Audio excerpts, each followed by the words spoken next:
ఫలితాలని ఇంకా దాదాపుగా కొలిక్కొస్తా ఉన్నట్టున్నాయి.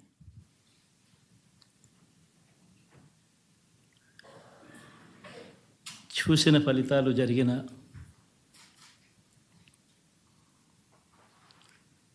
పరిస్థితులు చూస్తే నిజంగా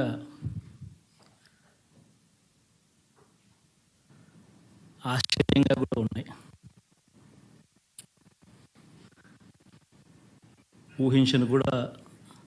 ఊహించలేదు ఇలా జరుగుతుందని, ఇలా వస్తాయని కూడా. బట్ ఎస్,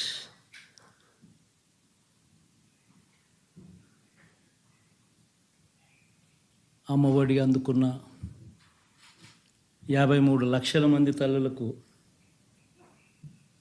మంచి చేసిన, పిల్లలు బాగుండాలి, వాళ్ళ చదువులు బాగుండాలని తాపత్రయపడుతూ అడుగులు వేసాం.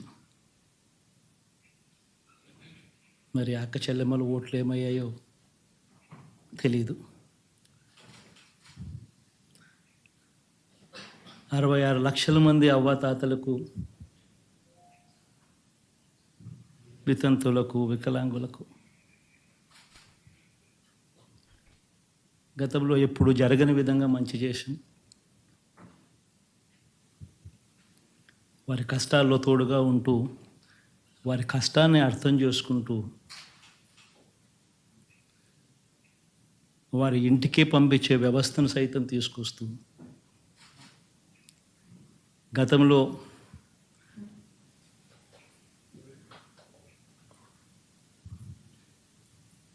మా ప్రభుత్వం అధికారంలోకి రాకమునుపు ఇస్తూ ఉన్న చాలని పెన్షన్ నుంచి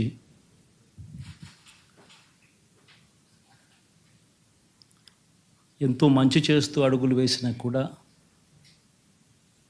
ఆ అవ్వాతాతలు చూపిన ఆప్యాయత ఏమైందో కూడా తెలియడం లేదు. దాదాపుగా 1,05,00,000 మందికి, పొదుపు సంఘాల అక్క చెల్లెమ్మలకు మంచి జరిగిస్తూ, వారి కష్టాలనే మా కష్టాలుగా భావిస్తూ, ఇచ్చిన ఏ మాట తప్పకుండా అన్ని రకాలుగా వాళ్ళకు అండగా ఉంటూ, ఆసరాతో తోడుగా ఉన్నాం, సున్నా వడ్డీతో సైతం అండగా ఉన్నాం, చేయూత సైతం తోడుగా ఉంటూ నిలిచాం. మరి ఆ 1,05,00,000 మంది అక్క చెల్లెమ్మల ప్రేమాభిమానాలు ఏమయ్యాయో తెలియవు. 26 లక్షల మంది చేయూతను అందుకుంటున్న అక్క చెల్లెమ్మలు, వారి ఆప్యాయత ఏమైందో తెలీదు.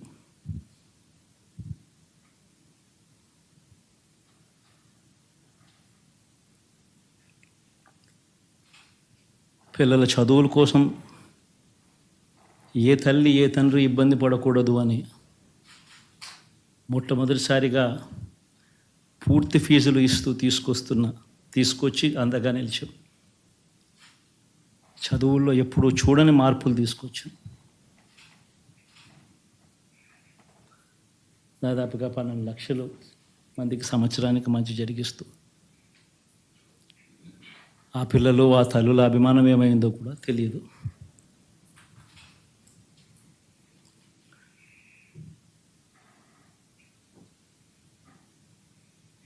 దాదాపుగా 54 లక్షల మంది రైతన్నలకు గతంలో ఎప్పుడూ చూడని విధంగా, జరగని విధంగా పెట్టుబడికి సహాయంగా అందించే కార్యక్రమం మొట్టమొదటిగా జరిగింది మన ప్రభుత్వం వచ్చాకే.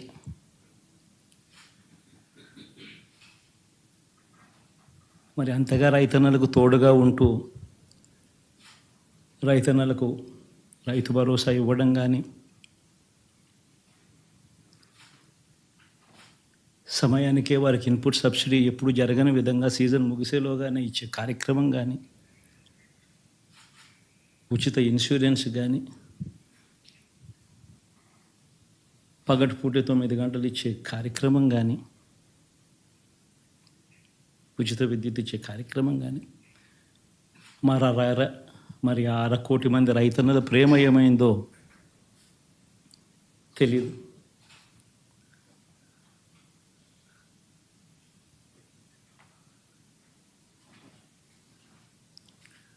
మరి ఇన్ని కోట్ల మందికి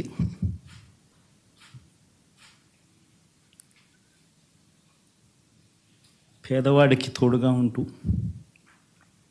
ఆటో డ్రైవర్లు నడుపుకుంటా ఉన్నవాళ్ళు ఆటోలు తోలుకుంటూ టాక్సీలు తోలుకుంటూ ఇబ్బంది పడకూడదని వారికి అండగా ఉంటూ ఓ వాహనమిత్ర, నేతన్నలకు అండగా ఉంటూ ఓ నేతన్న నేస్తం, మత్స్యకారులకు తోడుగా ఉంటూ మత్స్యకార భరోసా, ఫుట్పాత్ మీద చిన్న చిన్న ఇడ్లీ షాపులు పెట్టుకొని నడుపుకుంటూ, చిన్న చిన్న బంకులు పెట్టుకొని నడుపుకుంటూ, చిన్న చిన్న వ్యాపారాలు చేసుకుంటా ఉన్న వీళ్ళకు, నా అక్క చెల్లెమ్మలకు, నా అన్నదమ్మలకు మంచి జరగాలని ఆరాటపడుతూ వాళ్ళకు ఒక తోడు, నా రజకులకు, నా నాయి బ్రాహ్మణులకు, నా టైలర్లకు అని అండగా ఉంటూ వారికి ఒక చేదోడు. మరి ఇన్ని లక్షల మందికి ఇంత మంచి చేసి, ఇన్ని కోట్ల మందికి, లక్షలు కూడా కాదు, కోట్ల మందికి మంచి జరిగించి, ఎప్పుడు జరగని విధంగా మేనిఫెస్టో అంటే ఒక చెత్తబుట్టలో పడేసే డాక్యుమెంట్ కాదు. ఒక మేనిఫెస్టో అంటే ఒక బైబిల్ అని, ఒక ఖురాన్ అని, ఒక భగవద్గీత అని మొట్టమొదటి రోజు నుంచి కూడా భావిస్తూ ఏకంగా 99% వాగ్దానాలు అమలు చేసి అంతే చిత్తశుద్ధితో ఆ మేనిఫెస్టోను కూడా అక్క చెల్లెమ్మల ఇంట్లోకి తీసుకొని వెళ్ళి చూపించి మీరే టిక్కు పెట్టండి అనే నిబద్ధత గల ప్రభుత్వంగా పనిచేసాం. ఇప్పుడు జరగని విధంగా పిల్లల చదువులు, పేదరికం పోవాలి అని అంటే పిల్లల చదువులకు క్వాలిటీ ఎడ్యుకేషన్ అవసరం అని మొట్టమొదటిసారిగా ఇంగ్లీష్ మీడియంను వ్యతిరేకిస్తున్న వాళ్ళందరూ పెత్తందారులతో యుద్ధం చేసి సైతం పిల్లలకి ఇంగ్లీష్ మీడియం తీసుకొని రావడమే కాకుండా టోఫుల్, ఐబీ లాంటి కళలు కూడా కలం. ఆ పేద పిల్లలకు అండగా నిలబడాలని, తోడుగా ఉండాలని, వారి చరిత్రలు మార్చాలని, ఎప్పుడు చూడని విధంగా గ్రామ స్థాయిలోనే సచివాలయ వ్యవస్థ, వాలంటీర్ల వ్యవస్థ తీసుకొచ్చి ప్రతి ఇంటికి సేవను అందించే కార్యక్రమం చేశాం.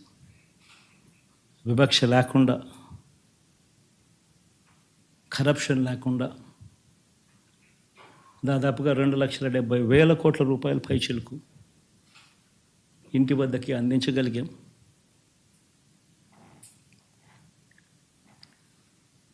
ఇప్పుడు చూడని మార్పులు తీసుకురావడమే కాకుండా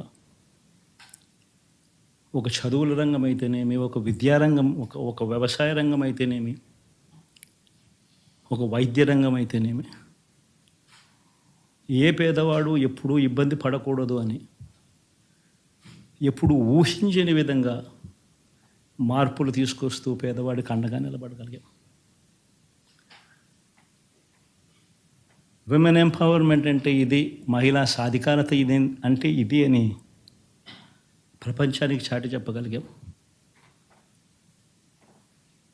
సోషల్ జస్టిస్ అంటే, సామాజిక న్యాయం అంటే ఇది అని ప్రపంచానికి చూపించగలిగాం.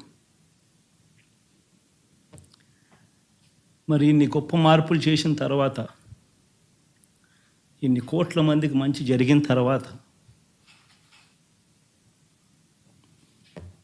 మరి అభిమానం ఏమైందో, ఆ ఆప్యాయత ఏమైందో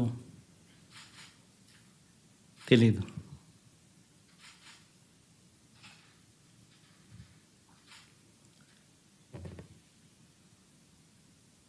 ఎవరో మోసం చేశారో, ఎవరో అన్యాయం చేశారో అని చెప్పి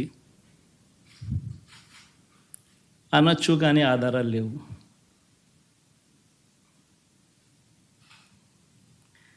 ఏం జరిగిందో దేవుడికి తెలుసు. పెద్ద నేనైతే చేయగలిగింది ఏమీ లేదు. ప్రజల తీర్పు తీసుకుంటాం, కానీ మంచి చేయడానికి మాత్రం ప్రజలకు తోడుగా ఖచ్చితంగా ఉంటాం. వాయిస్ ఆఫ్ ది వాయిస్లెస్ కింద ఈ పార్టీ తాను చేయాల్సిన పని తప్పకుండా చేస్తుంది.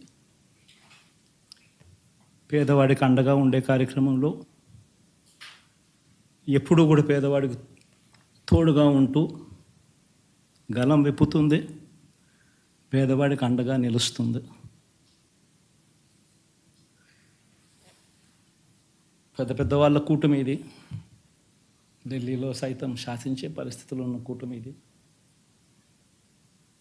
ఆ కూటమిలో ఉన్న బీజేపీకి, ఆ కూటమిలో ఉన్న చంద్రబాబు గారికి, ఆ కూటమిలో ఉన్న పవన్ కళ్యాణ్ గారికి, అందరికీ కూడా వాళ్ళ గొప్ప విజయానికి అభినందనలు.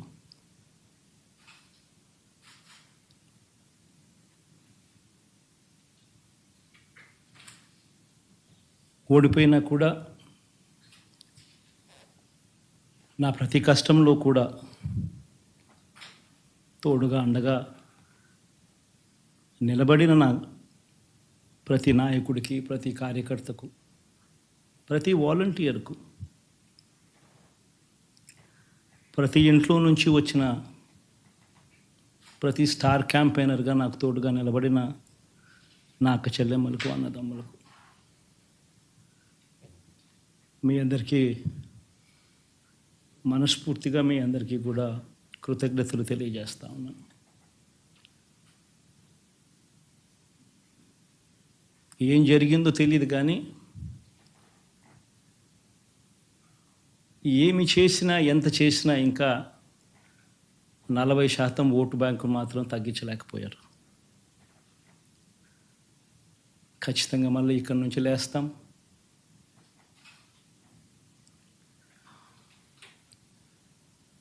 మళ్ళీ ఇక్కడి నుంచి గుండె ధైర్యంతో నిలబడి మళ్ళీ లేస్తాం. ప్రతిపక్షంలో ఉండడం కొత్త కాదు, పోరాటాలు చేయడం అంతకన్నా కొత్త కాదు. నా రాజకీయ జీవితం అంతా కూడా ప్రతిపక్షంలోనే గడిపా, ఈ 5 సంవత్సరాలు తప్ప. పోరాటాలే చేశా. రాజకీయ జీవితంలో ఎవడు చూడని కష్టాలు కూడా అనుభవించా.